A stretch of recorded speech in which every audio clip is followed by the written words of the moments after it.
Hello दोस्तों, नमस्कार। Virat classes में आप सबको स्वागत है। इसके पहले जो हम लोग ये पढ़ाई किए हैं उसमें फीमेल रिप्रोडक्टिव सिस्टम के बारे में और मेल रिप्रोडक्टिव सिस्टम के बारे में पढ़ाई कर चुके हैं। यदि अगर नहीं देखे होंगे आप तो विराट क्लासेस चैनल में उस वीडियो को सर्च करके आप देख लीजिएगा।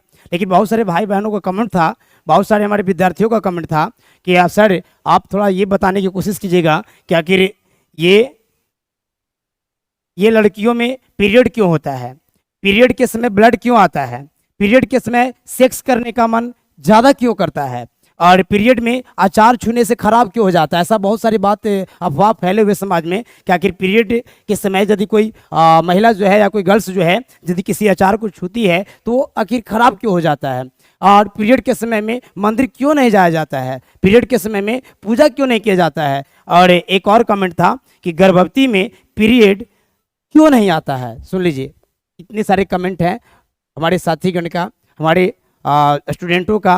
तो मैं चाहता हूं कि इस वीडियो में ये सारी कमेंट को जवाब दे करके दूर कर दूं। जैसे लड़कियों में पीरियड क्यों आता है, ठीक है, पीरियड के समय ब्लड क्यों आता है, पीरियड के समय ज़्यादा सेक्स करने का मन क्यों करता है, पीरियड में अचार छूने से क्या सही में खराब हो जाता है, पीरियड के समय क्या हम लोग को मंदिर नहीं जाना चाहिए। ये सब बातें अफवाह फैला हुआ रहता है। आज इसको हम लोग क्लियर कर लेते हैं। और गर्भवती महिला में पीरियड क्यों नहीं आता है, ये 4-5 को 2-4-5 क्वेश्चन है। पांचों जो कमेंट्स हैं पांचों को हम क्लियर करेंगे। बस एक बार थोड़ा सा आप लोग सही ढंग से सुन लीजिएगा। और आप लोग लाइक तो करते नहीं है, जो टारगेट देते हैं टारगेट को पूरा नहीं करते हैं। मैं चाहूँगा कि एक बार प्लीज़ लाइक शेयर कर दीजिएगा। तो चलिए आज आप लोग को बताते हैं इसके बारे में, जो कमेंट था कमेंट के बारे में, ठीक है। देखिए, ये जो बात है पीरियड की, क्या कि पीरियड जब होती है तो पीरियड के दरमियान में ये ब्लड क्यों आता है, ठीक है, पीरियड के दरमियान में ब्लडिंग क्यों होती है, इसे हम लोग समझते हैं। सबसे पहले इसको आप समझेंगे कि एक लड़की है, इसकी एज आप मान लीजिए कि 10 से लेकर के 13 वर्ष में पीरियड आना शुरू हो जाता है। लड़कियों में 10 वर्ष से लेकर के 13 वर्ष तक पीरियड आना शुरू हो जाता है। और जो जीवन में किसी लड़कियों में सबसे पहला बार पीरियड आता है तो उसे हम लोग मीनार्च कहते हैं। क्या कहते हैं, सुन लीजिएगा। जीवन में सबसे पहला बार यदि अगर 10 वर्ष में, 11 वर्ष में, 12 वर्ष में, 13 वर्ष में अगर पहला बार यदि अगर मासिक स्राव हुआ, सबसे पहला बार मासिक धर्म हुआ, तो उसको हम लोग कहते हैं मीनार्च। क्या कहेंगे, मीनार्च कहेंगे। इसमें पीरियड की शुरुआत होती है कितना वर्ष में होती है, 10 से 13 वर्ष के बीच में ये हो जाती है महिलाओं में। तो महिला ना कह करके आप लड़की कह सकते हैं, क्योंकि 10 से 13 वर्ष की महिला ना कहकर लड़की आप कहिए। यानी लड़की में सबसे पहला बार यदि अगर मासिक स्राव होती है तो उसे हम लोग मीनार्च कहेंगे। क्या कहेंगे, मीनार्च कहेंगे। और ये वाला एज जो होता है 25 से लेकर के 40 वाला एज जो होता है, इसमें आप कह सकते हैं कि मेंस्ट्रुएशन के समय यानी मासिक स्राव के दरम्यान में प्रेगनेंसी के 9 महीने नहीं होते हैं पीरियड्स। यानी जब तक कोई महिला प्रेग्नेंट है, कोई महिला प्रेग्नेंट है तो 9 माह तक कोई भी मासिक स्राव नहीं होगा। इसे हम बताते हैं, समझाते हैं, बहुत अच्छा समझाएंगे। हम और पूरा उम्मीद है कि आप लोग को समझ में आ जाएगा। यानी मेरे साथीगण, मेरे भाई बहनों, ये जो 9 माह तक प्रेगनेंसी के 9 माह तक कोई भी मासिक स्राव नहीं होता है, यानी पीरियड नहीं होते हैं। और महिला के ये 25 से 40 वर्ष का जो एज होता है बहुत ही डेंजर, बहुत ही खतरनाक होता है। इसके बारे में हम बताएंगे। अब आइए यहाँ पे देख सकते हैं ये वाला मेनोपॉज जो 45 से 50 वर्ष में क्या होता है, 50 वर्ष जाते जाते महिलाओं में ये जो मासिक स्राव की प्रक्रिया थी, मासिक स्राव की जो सिलसिला थी वो बंद हो जाता है। तो जब अंतिम बार जीवन में मासिक स्राव होगा या मासिक धर्म होगा तो उसको हम लोग मेनोपॉज कहते हैं। क्या कहते हैं, मेनोपॉज कहते हैं। मेरे बच्चों, पीरियड जब रुक गया यानी पीरियड के रुक जाना, अंतिम बार आना मासिक स्राव, मेनोपॉज कहलाता है। हमें पूरा विश्वास है कि आप लोग को समझ में आ रहा होगा, अच्छा तरह से आ रहा होगा। देखिए, जब जीवन में पहला बार मासिक स्राव होता है तो मीनार्च कहेंगे, जीवन में अंतिम बार आएगा तो मेनोपॉज कहेंगे। एक महिला यदि प्रेग्नेंट है, प्रसव में है, तो वो प्रेगनेंसी है, तो उसमें कहेंगे हम कि 9 माह तक कोई पीरियड नहीं आएगा। क्लियर, चलिए आगे।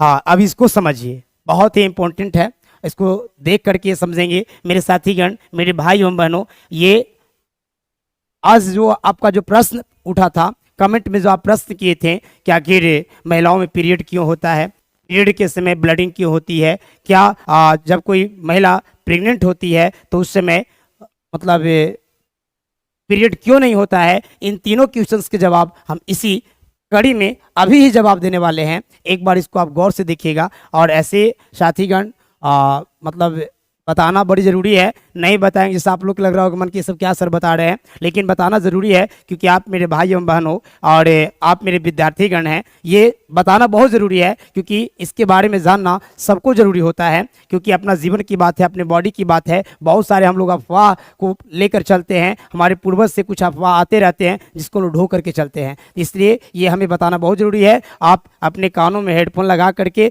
सुन लें और समझ लें कि ताकि आपके जीवन में काम आ सके। आइए शुरू करते हैं। ये जो ओवरी है जिसको हम हिंदी में कहते हैं अंडाशय, क्या कहते हैं, अंडाशय कहते हैं, अंडाशय। इसकी संख्या जो होता है अंडाशय के साथीगण ये 2 होता है। अंडाशय की संख्या कितना होता है, 2 होता है। देखिए दोनों साइड में है। अंडाशय में बनता है ओवम, क्या बनता है, ओवम, जिसको हम कहते हैं अंडाणु। क्या कहते हैं, अंडाणु कहते हैं। कोई पूछेगा कि बताइए ये जो अंडाणु होता है वो कहाँ बनता है, तो बताना है ओवरी में, यानी अंडाशय में बनता है।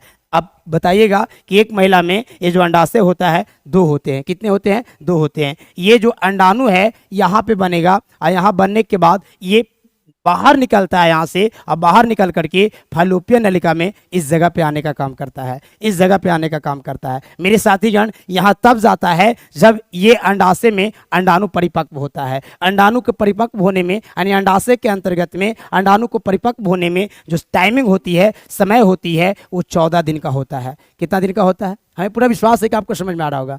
अंडाशय में अंडाणु को परिपक्व होने में 14 दिन का समय लगता है। मेरे साथीगण ये जो अंडाशय के अंतर्गत में अंडाणु को परिपक्व करने का काम कौन करता है, तो एक हार्मोन होता है, देखेंगे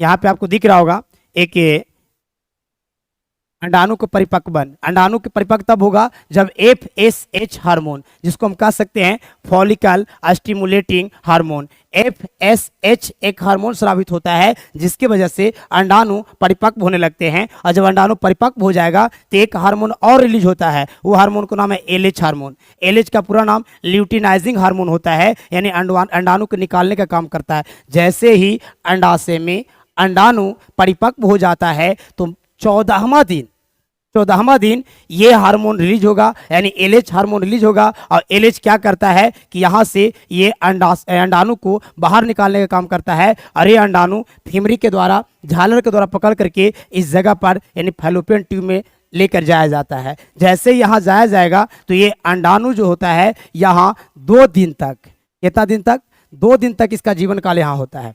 2 दिन तक इंतजार करेगा। कितना दिन तक इंतजार करेगा, 2 दिन तक इंतजार करेगा। फिर से समझिए आप, यानी बताना है कि अंडाशय के अंतर्गत में अंडाणु बनता है, अंडाणु 14 दिन में परिपक्व होता है। परिपक्व करने का काम FSH का होता है।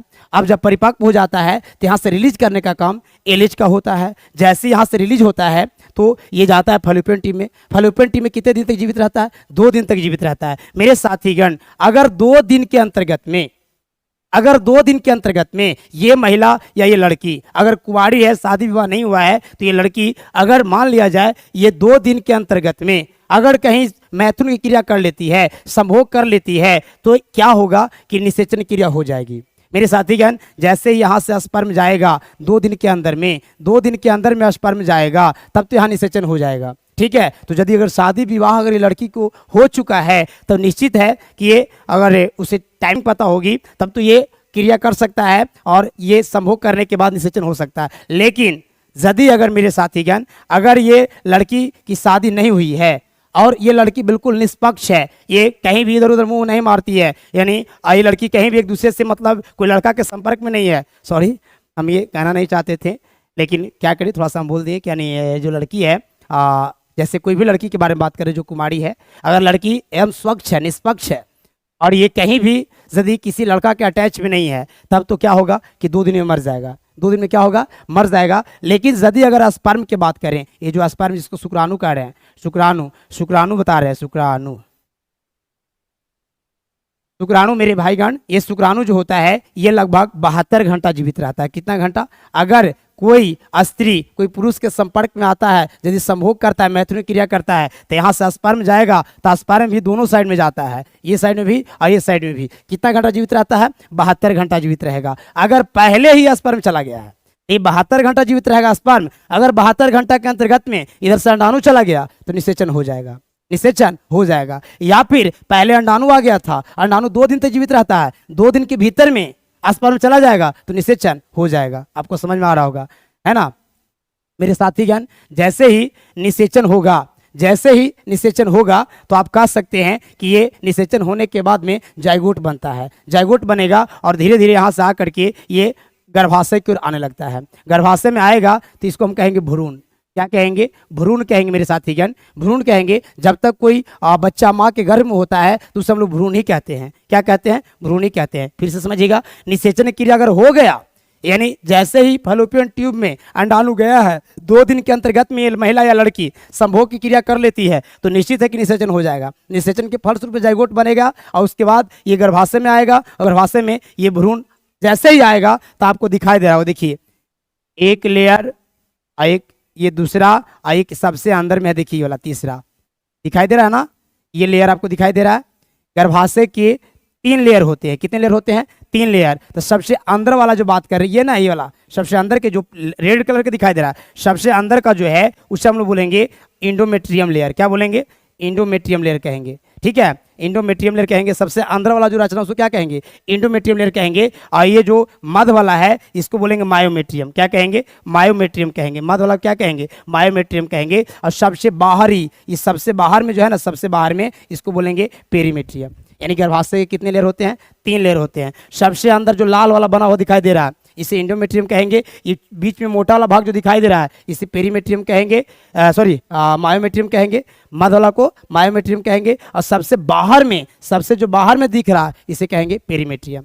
गर्भाशय कितने स्तर? 3 स्तर। इंडोमेट्रियम जो सबसे अंदर में रेड कलर का है, और मायोमेट्रियम मध्य में है, पेरीमेट्रियम सबसे बाहर में है। मेरे साथीगण, जैसे ही भ्रूण आता है, जैसे ही भ्रूण माँ के गर्भ में आता है तो ये भ्रूण को, ये जो भ्रूण है ना, भ्रूण को रक्षा प्रदान करने का काम करता है ये इंडोमेट्रियम लेयर। इंडोमेट्रियम लेयर कहता है कि आ गए आप, चलिए आइए, हम आपको रक्षा प्रोटेक्ट करेंगे, आपको रक्षा हम करेंगे। इंडोमेट्रियम लेयर बनाने का काम, जैसे ही यहाँ पे क्या होता है, अंडाणु परिपक्व होने लगता है।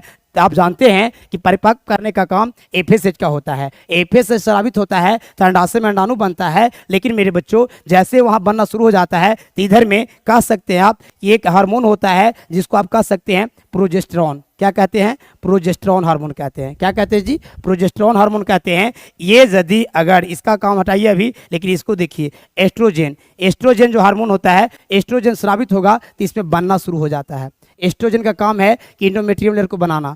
एस्ट्रोजन का समझेंगे बार बार, एस्ट्रोजन हार्मोन जो होता है इसका काम है कि इंडोमेट्रियम लेयर के बनाना। इसलिए बनाता है कि ताकि भ्रूण यहाँ आएगा तो भ्रूण को हम प्रोटेक्ट करेंगे, भ्रूण को सहायता करेंगे, यहाँ रहने के लिए कोई तकलीफ होगी तो उससे हम रक्षा करेंगे। कौन? Endometrium layer. इंडोमेट्रियम को बनाने के लिए प्रारंभ कौन करता है? ये हार्मोन। जैसे ही एस्ट्रोजन स्रावित होगा तो इंडोमेट्रियम लेयर बनेगा। लेकिन जैसे ही भ्रूण यहाँ आ जाता है, गर्भ में आ गया भ्रूण, तो स्थिति ऐसा होता है, ये वाला हार्मोन बढ़ जाएगा, प्रोजेस्टेरॉन हार्मोन। प्रोजेस्टेरॉन हार्मोन का काम होता है कि इसको और दीवार को मोटा करेगा।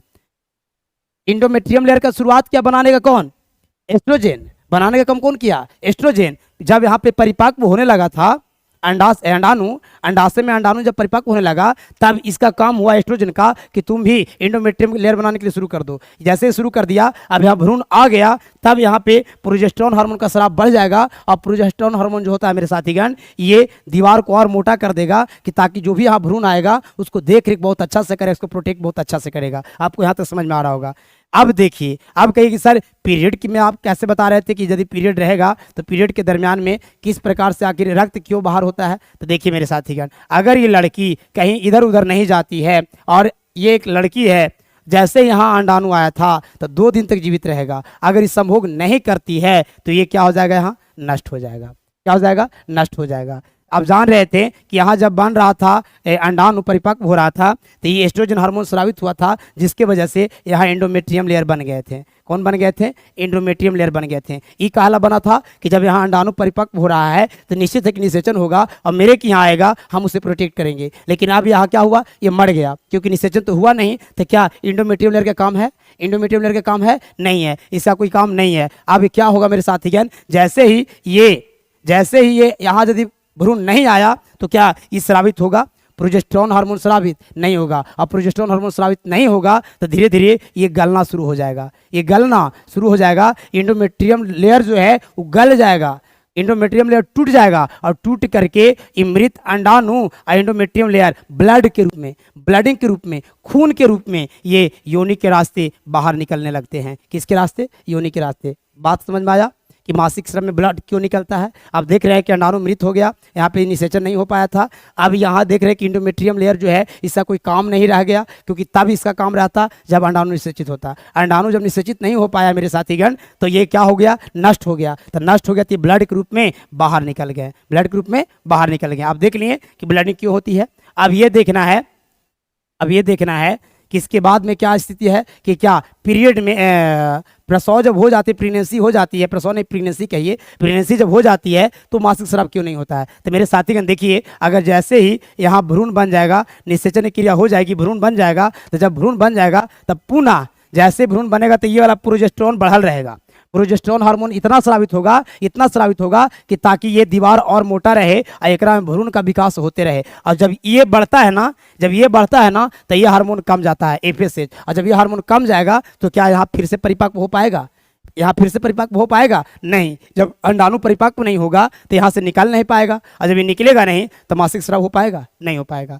यानी मासिक स्राव, इसलिए हम बता रहे हैं मेरे साथीगण कि मासिक स्राव के बिना एक महिला अधूरा रह जाएगी, उसके जीवन बर्बाद हो जाएगा, वो मां नहीं बन सकती है। इसलिए हम मासिक स्राव के बारे में बता रहे हैं। अब चलिए, ये आप जान गए क्यों क्यों मासिक स्राव में ब्लडिंग होती है, और जब तक माँ एक जब गर्भवती है तो वो उससे मासिक स्राव क्यों नहीं होते? क्योंकि जब गर्भवती रहेंगी तो ये जो प्रोजेस्टेरोन हार्मोन है ये स्राव नहीं हो पाएगा, और इसका जब स्राव इस स्राव बहुत ज़्यादा होगा, और इसको जब स्राव बहुत ज़्यादा होता है तो ये एफएसएच जो हार्मोन जो है इसकी स्राव में कमी आ जाएगी, और जब इसकी स्राव में कमी आएगी तो अंडाणु बनेगा नहीं। अंडाणु बनेगा नहीं तो क्या मासिक स्राव होगा? तो नहीं होगा। तो आप नोटिस कर लेंगे, जब तक एक महिला प्रेगनेंसी में है, जब तक एक महिला मतलब प्रेगनेंसी में है, तब तक 9 महीना तक कोई भी मासिक स्राव नहीं होगा। ठीक, क्लियर हो गया? प्रश्न का उत्तर जान गए? हाँ। अब एक और सवाल पैदा होता है कि लोग कहते रहते हैं, देखिए ये प्रेगनेंसी है, क्या है? प्रेगनेंसी है, एक महिला प्रेगनेंसी है, तो कहा जाता है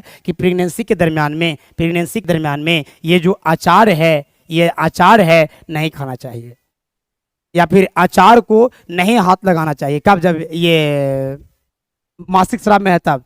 और कहा जाता है कि मासिक स्राव के दरमियान में मंदिर में नहीं जाना चाहिए। क्या ये सत्य है? नहीं, ये हम कहेंगे कि सत्य नहीं है, ये बाबा लोग कहते हैं, ये बाबा लोग का कहना है, लेकिन हम बाबा लोग को नहीं मानते हैं। अगर यदि आप लोग मानते होंगे तो अब इसमें कोई दुख की बात नहीं है, लेकिन यदि आप साइंस पढ़ते हैं, बायो पढ़ते हैं और फिर भी बाबा पर विश्वास करते हैं तो ये गलत है, ये कहीं भी सही नहीं है। क्योंकि मेरे साथीगण, हम बताते हैं मासिक स्राव होना कोई बुरी बात नहीं है। एक महिला के जीवन में मासिक स्राव जब होता है, अगर पहला बार मासिक स्राव हुआ तो बहुत जगह ऐसे हैं जो शिक्षित जगह है, वहाँ पे बहुत सारे बच्चों को कॉपी किताब या फिर खुशियाँ में कुछ खिलाया पिलाया जाता है, क्योंकि उसका जीवन की शुरुआत हुई। जब तक मासिक स्राव होगा नहीं तब तक वो लड़की या फिर महिला माँ नहीं बनेगी। तो जैसे ही मासिक स्राव होता है तो माँ बनने की इंडिकेट करता है। तो मासिक स्राव के दरमियान में अगर तुमको चेक करना है, आप लोग जब चेक करना है, तो कोई भी लड़की, कोई भी हमारी बहन यदि ये वीडियो को देख रही है तो एक काम करेगी, मासिक स्राव से पहले ही घर में माँ से चुपे, क्योंकि माँ यदि जान जाएगी तो माँ बार वो करेगी भी, क्योंकि माँ को ही विश्वास नहीं, माँ ही मानती है बात को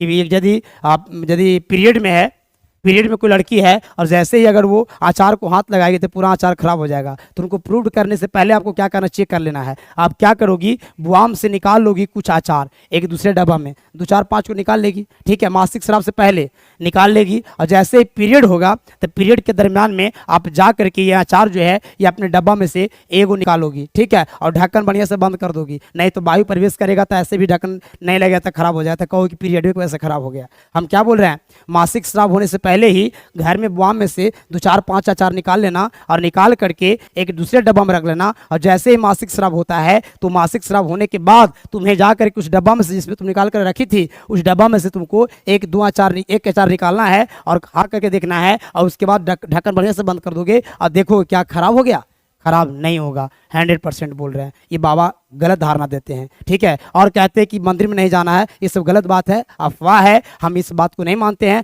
यदि अगर आप मानते भी हैं तो हम उसमें हम क्या कर सकते हैं, लेकिन यदि आप साइंस पढ़ते हैं तो इस चीज़ को, इस धारणा को नहीं मानना है। और ऐसा कोई बात नहीं है कि हाँ यदि अगर मासिक स्राव होगी तो उसमें हम लोग के आचार खराब हो जाएगा, मंदिर में नहीं जाया जाता है, स्नान नहीं किया जाता है, ऐसी कोई बात नहीं है। आप स्नान प्रतिदिन कर सकते हैं, ठीक है। तो आई होप, हमें लगता है कि आप लोग को समझ में आया होगा कि हाँ ये मासिक स्राव में ब्लीडिंग क्यों होती है और सेक्स करने का मन क्यों करता है मासिक स्राव के दरमियान में, ठीक है। क्योंकि आप जान रहे हैं कि उसमें क्या होता है कि ये एक हार्मोन था, उसका हम नाम बताए थे। देखिए ये हार्मोन जो होता है, ये हार्मोन जो होता है प्रोजेस्टेरोन हार्मोन कम जाता है, तब ना जाकर टूटता है। ये जैसे ही कमेगा तो ये टूटने लगेगा, तो एक अलग सा जागृत होता है महिला में। और जागृत होने के बाद में उस समय क्या होता है कि मासिक स्राव जब हो जाती है समाप्त, तब पुनः ये परिपक्व करने के लिए एफएसएच हार्मोन स्रावित होने लगता है। तो यहाँ पे क्या होता है कि अंडाणु बनने लगता है, तो उसमें महिला का इच्छा जागृत ज़्यादा रहता है, समझ गए। और इच्छा जब जागृत रहता है तो उन्हें लगता है कि हम संभोग करें, मैथुन करें, सेक्स करें, ठीक है। तो यदि अगर ये वीडियो आप लोग को अच्छा लगा होगा तो आप जरूर इसे शेयर कीजिए, कमेंट कीजिए। यदि कोई त्रुटियाँ होगी, कोई कमी होगी हम बताने में, तो आप कमेंट करके जरूर बताइए। धन्यवाद। जय हिंद, जय भारत।